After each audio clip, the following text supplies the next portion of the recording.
Wednesday's quarter-finals of the Players' Championship. 5-2 the manner of his win over Mark Allen.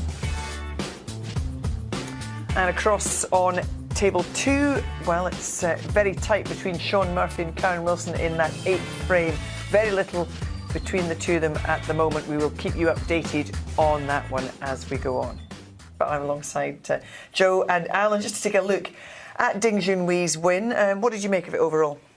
It was solid if unspectacular, I think, by Ding. He'll be happy with the performance and the attitude. We spoke about that before it, that he has at times in recent, seasons. And in fact, this season as well, he's looked a little disinterested at times. That was not the case tonight. I thought he stuck to his task well. Mark Allen, it was an off night. We've got to be honest about that. But Ding will be quietly pleased with it, I think. Yeah, how did you feel he constructed that victory, Joe?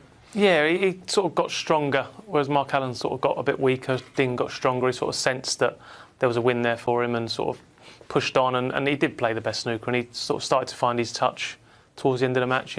Trademark Ding positional shots started to come in, and yeah, he looked a bit more like sort of the Ding we know.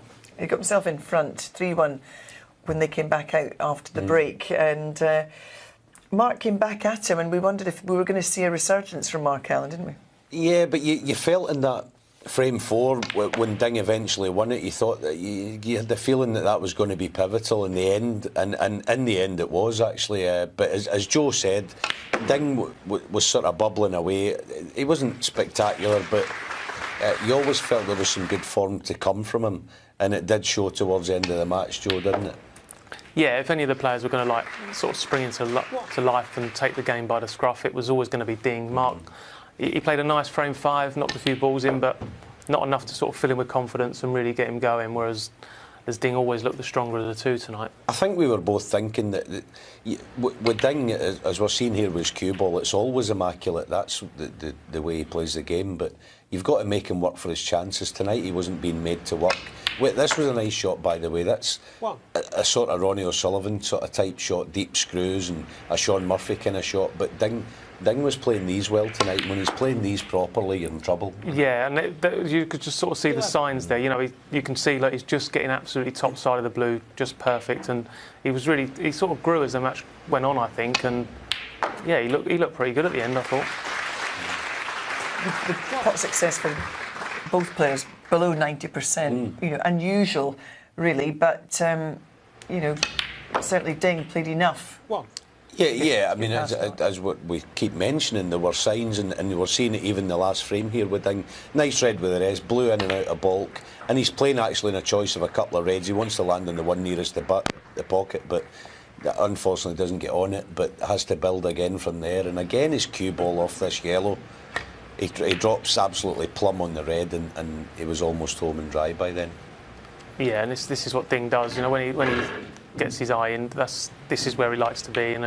He's never more than an inch out of position. 26. And like I say, he just grew into the match.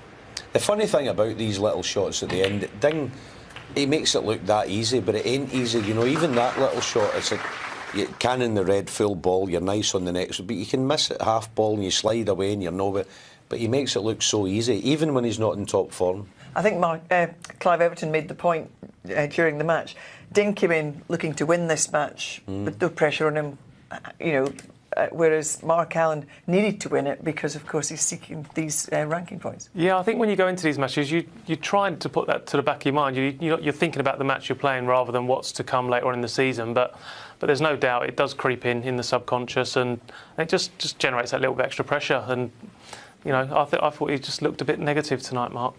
Yeah, I happen to think that Ding's a sort of guy who, in the lead up to the World Championship, he does tend to play better.